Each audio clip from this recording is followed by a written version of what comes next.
नमस्कार साथियों, दिव्य विज्ञान के YouTube चैनल में आपका स्वागत है। मेरा नाम है गिरीश मिश्रा। दोस्तों, जैसा कि आपको पता है, कल उत्तराखंड में जो है विधानसभा का जो बजट सत्र चल रहा था, उस पर जो है चर्चाएं चल रही थी और कल जो है वो अनिश्चितकालीन के लिए जो है वो स्थगित कर दिया गया है। तो उसमें जो है उस बजट सत्र में एक प्रश्न आया था, पर्वतीय जिलों में स्थायी शिक्षकों के कितने जो है यहाँ पर पद खाली हैं, उस विषय में जो है एक प्रश्न पूछा गया था, जिसका जवाब जो है वहाँ पर धन सिंह रावत जी ने दिया था। और उससे संबंधित आज एक खबर आई है कि पर्वतीय जिलों में स्थायी शिक्षकों के लगभग 10,000 से अधिक पद यहाँ पर खाली चल रहे हैं। तो बात करते हैं इसे डिटेल से। तो देखिए, प्रदेश के पर्वतीय जिलों में स्थायी शिक्षकों के 10,946 पद खाली हैं, जिसमें 6,632 पद माध्यमिक और 4,314 बेसिक शिक्षा के यहाँ पर पद रखे गए हैं। तो आप कह सकते हैं, सोच सकते हैं इसमें कि उत्तराखंड के पर्वतीय जिले जो कि पलायन की जो है मार झेल रहे हैं, उसके बावजूद भी यहाँ पर जो है लगभग 10.5 यानी कि 11,000 के आसपास यहाँ पर पद खाली हैं। और इन खाली पद होने के कारण जो है लगातार राज्य के पर्वतीय जिलों से पलायन हो रहा है, क्योंकि आपको पता है किसी भी जो है क्षेत्र के लिए वहाँ पर कोई भी व्यक्ति क्यों रहना चाहेगा, क्योंकि वहाँ पर अगर उसे अच्छी शिक्षा मिलेगी, अच्छा वहाँ पर स्वास्थ्य रहेगा और इसके साथ साथ रोजगार के अवसर वहाँ पर रहेंगे, तभी कोई भी जो है व्यक्ति उस स्थान पर रहने की सोचेगा।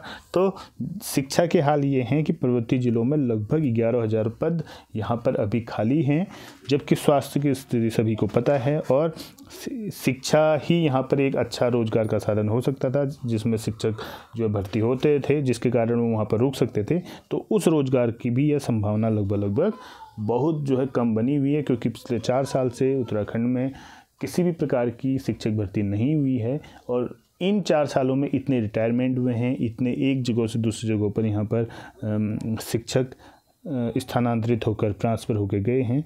तो इतने यहाँ पर इतने ज़्यादा जो है पद खाली हैं, क्योंकि पिछले 4 साल पहले भी जो भर्ती हुई थी वो लगभग 2-3 साल पुराने जो है अध्याचित पदों की थी। तो आप सोच सकते हैं कि 2017-18 के अध्याचित पद उस वक्त जितनी आवश्यकता थी, उसके अनुसार भी पिछले बार 3,000 के आसपास प्राइमरी जो शिक्षक थे वो पूरे नहीं भरे गए थे। 2020 में LT की भर्ती हुई थी, प्रवक्ता की भर्ती हुई थी, वो भी पुराने अध्याचित पद थे।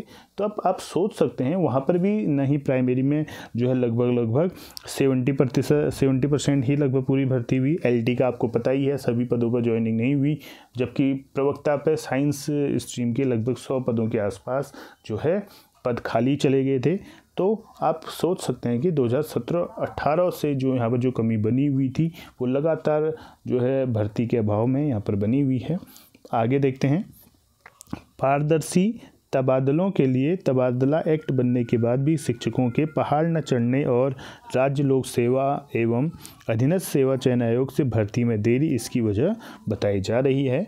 विधानसभा में प्रश्नकाल में विधायक जो है संजय डोभाल के प्रदेश के पर्वतीय जिलों में शिक्षकों की कमी के सवाल पर शिक्षा मंत्री डॉक्टर धन सिंह रावत ने बताया, पर्वतीय जिलों में प्रवक्ताओं के 4,253 और सहायक अध्यापक LT के 2,379 पद खाली हैं। अब ये सिर्फ पर्वतीय जिलों की बात है, अभी इसमें मैदानी जिले भी आएंगे, जिनमें हरिद्वार, ऊधमसिंह नगर, यहाँ पर हरिद्वार का कुछ हिस्सा और नैनीताल का कुछ हिस्सा, जिसमें हल्द्वानी वाला एरिया आता है, तो वो अभी नहीं आए हैं। तो आप सोच सकते हैं, क्योंकि यहाँ पर जनसंख्या ज़्यादा होती है तो स्कूल भी ज़्यादा होंगे और पद भी ज़्यादा होंगे, तो वहाँ पर कितनी क्या स्थिति है वहाँ पर भी होगी, आप सोच सकते हैं।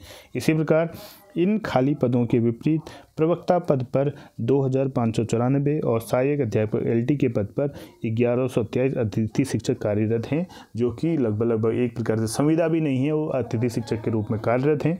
बेसिक शिक्षा में 516 माध्यमिक विद्यालय और 45 उच्च प्राथमिक विद्यालयों में प्रधानाध्यापक नहीं हैं। प्राथमिक विद्यालयों में सहायक अध्यापक के 3,253 और उच्च प्राथमिक विद्यालयों में सहायक अध्यापकों के 500 पद खाली हैं। शिक्षा मंत्री डॉक्टर धन सिंह रावत ने कहा, जिलों में शिक्षकों की समय समय पर सेवानिवृत्ति, पदोन्नति, तबादले आदि से शिक्षकों के खाली पदों की संख्या बदलते रहती है। साथ में उन्होंने कहा कि सभी खाली पदों पर शिक्षकों की उपलब्धता की आदर्श स्थिति कभी संभव नहीं है। अब हम 100% की अगर बात नहीं भी करते हैं तो आप खुद ही सोच सकते हैं कि कितनी लगातार भर्तियां उत्तराखंड में हो रही हैं और कैसे जो है अब यहाँ पर रिटायरमेंट होते जा रहे हैं, स्थानांतरित होते रह रहे हैं शिक्षक, नए शिक्षक आएंगे नहीं उनकी जगहों पर, तो वो खाली स्पेस बढ़ता ही जाएगा। तो हम ये नहीं कह सकते हैं कि उसमें जो आगे पीछे हो रहा है, वो सिर्फ पीछे ही हो रहा है, आगे की ओर तो बढ़ नहीं रहा है। आगे कब होंगे, बढ़ेंगे जब नए शिक्षकों की भर्ती उसमें होगी। खाली पदों को स्थानांतरित, समायोजन, पदोन्नति और सीधी भर्ती आदि के माध्यम से भरे जाने का यथासंभव लगातार प्रयास किया जाता रहा ताकि छात्र छात्राओं की पढ़ाई प्रभावित न हो। तो आप कह सकते हैं कि इसको बैलेंस करने के लिए जो है शिक्षकों की जो रिटायरमेंट हो रहे हैं, स्थानांतरित हो रहे हैं, इसको बैलेंस करने के लिए सरकार ने नई भर्ती तो की नहीं है, साथ में उन्होंने क्या किया है, इसमें जो पद समाप्त जरूर किए हुए हैं। इसी प्रकार बीआरपी सीआरपी भर्ती में एससी को 19% आरक्षण देने की यहाँ पर बात की है। तो कहने का मतलब है, होता ही है उत्तराखंड में जो अब ये आउटसोर्स के माध्यम से भर्ती हो रही है, इसमें जो है आरक्षण के आधार पर पदों को भरा जाएगा। साथ में डाइटों के लिए अलग से होगी शिक्षकों की भर्ती। जो प्रदेश के 13 डाइट हैं, यहाँ पर शिक्षकों की भर्ती किस लिए होगी, इसके लिए अलग से नियम बनाने की बात यहाँ पर सरकार ने कही है। इसी खबर को जो है दूसरी न्यूज़पेपर ने भी छापा हुआ है कि पर्वतीय जिलों में शिक्षकों के 10,000 से अधिक पद यहाँ पर खाली हैं।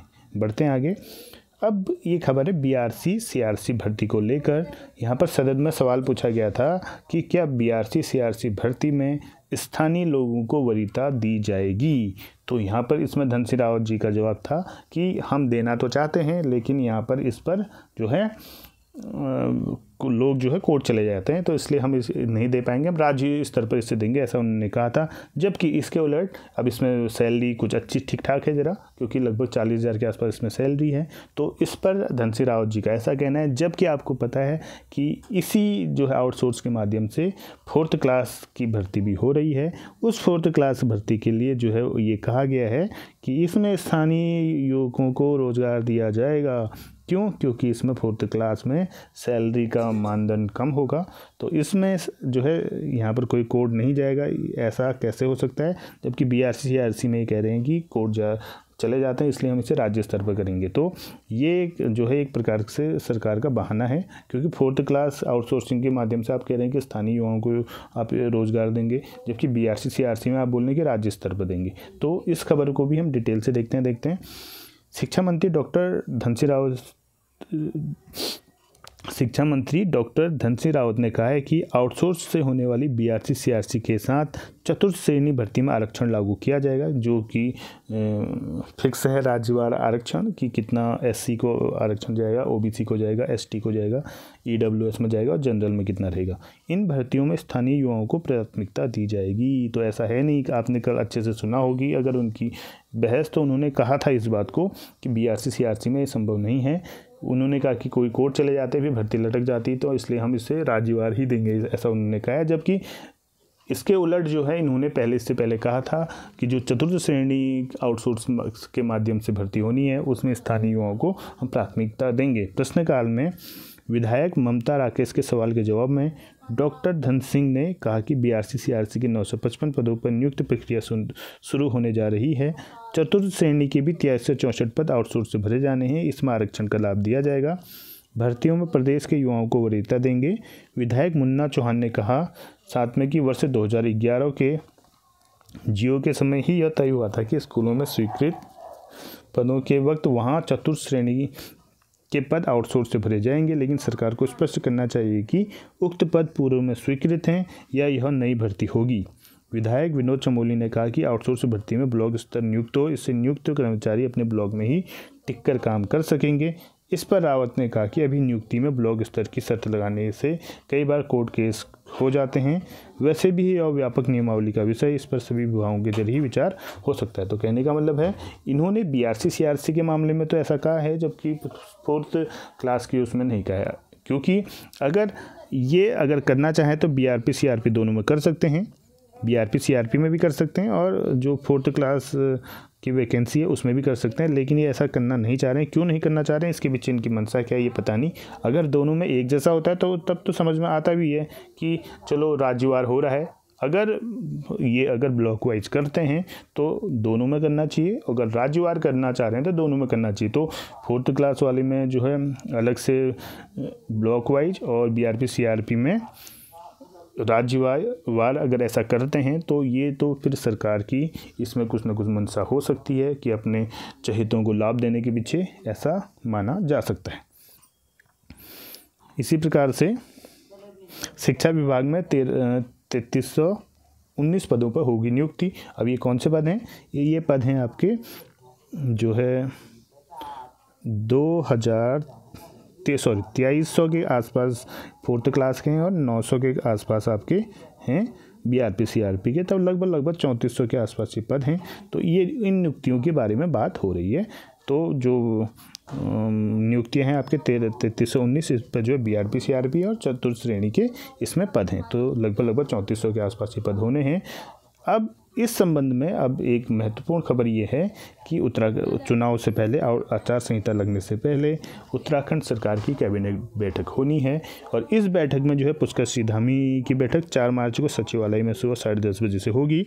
बैठक में लोकसभा चुनाव की आचार संहिता लागू होने से पहले विभिन्न विभागों से संबंधित महत्वपूर्ण निर्णय लिए जाएंगे। अब महत्वपूर्ण निर्णय क्या होंगे?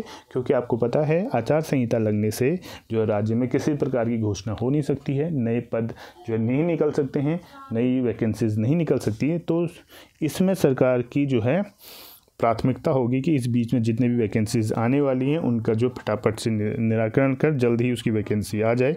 तो इसमें शिक्षा विभाग में LT की है, आपको पता है LT के 1592 पद हैं जिन पर जो है भर्ती आनी है। लेक्चरर भर्ती है, इसमें लगभग 613 पद हैं जिन पर आनी है। प्राइमरी की भर्ती है जिसमें 2350 पदों का अध्याचन गया हुआ है। नियमावली के फेर में ये भी भर्ती फंसी हुई है। क्या नियमावली का जो है जल्दी से निराकरण करके इस पर भर्ती आ सकती है? उसके बाद ज़्यादा से ज़्यादा 10 दिन तो नहीं, 7-8 दिन और बचते हैं आचार संहिता लगने के लिए। क्या इस बीच में PRT भर्ती की नियमावली क्लियर करके जो नए पद निकल सकते हैं? LT की जो नियमावली कला से संबंधित फंसी हुई थी उसका निराकरण करके निकल सकते हैं, जबकि लेक्चरर में तो ऐसा कुछ अभी तक है नहीं, तो क्या पता लेक्चरर की भी निकल जाए। तो इन भर्तियों के साथ साथ BRP CRP और 4th क्लास, तो क्या ये 5 भर्तियां इस बीच में निकल पाएगी या नहीं निकल पाएगी? आपको ये 4 तारीख को लगभग स्पष्ट हो जाएगा कि उत्तराखंड की जो कैबिनेट बैठक है इस पर भी निर्णय होना है। तो इस बैठक का जो है सभी को बेसब्री से इंतज़ार रहने वाला है कि इस बीच में क्या क्या और भर्तियाँ निकल सकती हैं क्या, क्योंकि अभी इसमें और विभागों की भी भर्तियां हैं। आपके पुलिस की है, पुलिस वेटिंग से संबंधित है, इसमें नई भर्तियां पुलिस आने से पहले। और उसी प्रकार UK SSS के पास भी बहुत से अध्याचन गए हुए हैं, 4-5 अध्याचन हैं उनके पास, क्या वो निकल सकते हैं आचार संहिता से पहले? और UKPSC के बाद जो अध्याचन है उनसे संबंधित जो आने वाली भर्तियाँ क्या निकल सकती हैं? तो इस पर जो है फैसला होना है और ऐसी उम्मीद जो है सभी बेरोजगार लगा रहे हैं कि यहाँ पर जो है उनकी जो है भर्तियों से संबंधित जो है सभी जो क्वेरीज हैं वो पूरी हो जाएं। साथ में कल जो है जो RO समीक्षा अधिकारी, सहायक समीक्षा अधिकारी के जो अभ्यर्थी थे जिन्होंने उसका प्री एग्ज़ाम दिया था, तो उसके रिगार्डिंग कल एक जो है यहाँ पर कट ऑफ जारी कर दी गई है। पहली जो सीढ़ी थी पार हो गई है, तो उस अनुसार जो है यहाँ पर कट ऑफ आई हुई है RO की, जिसमें अनारक्षित की 107.93 के आसपास है, अनारक्षित उत्तराखंड महिला 104.39, अनारक्षित उत्तराखंड अनाथ प्रभावित बच्चे, इनकी जो कट ऑफ है लगभग 54.47 गई है। आर्थिक रूप से कमज़ोर वर्ग, इनकी जो कट ऑफ है 107.93, जनरल के आसपास के जैसे ही है, कोई अंतर नहीं है जनरल में और आर्थिक रूप से कमज़ोर वर्ग में। EWS महिला उसमें 103 गई है, OBC में 107.93, इसमें भी कोई अंतर नहीं है। OBC उत्तराखंड महिला 104.13, अनुसूचित जाति SC 102.10, SC महिला 89.94, अनुसूचित जाति अनाथ प्रभावित बच्चे 38.51, अनुसूचित जनजाति 107.43, पूर्व सैनिक 92.48, इसी प्रकार DFF 99.06, PH में ये 94.76 गई है। अब PH की अलग अलग कैटेगरी है इसमें जो है, जिसमें B, LB, PB इसमें 78.03 और PH, HH और PD में 67.39 यहाँ पर जो है मेरिट गई है। तो जिन भी कैंडिडेट्स का इसमें सिलेक्शन हुआ है उनको बहुत बहुत ढेर सारी शुभकामनाएं। इसके बाद इनका जो है मेंस पेपर होगा, तो उसके आधार पर फिर उसके बाद मेरिट बनने वाली है। तो ये थी दोस्तों आज की हमारी मुख्य खबरें, जो कि आपसे सीधा सीधा आपको जो है प्रभावित करती है शिक्षा से संबंधित। यहाँ पर न्यूज़पेपर्स में क्या आई थी खबरें। तो इसी प्रकार की खबरों के लिए आप हमारे साथ जुड़े रहिए। मिलते हैं अपनी नई वीडियो के साथ, तब तक के लिए धन्यवाद। जय हिंद, जय भारत, जय उत्तराखंड।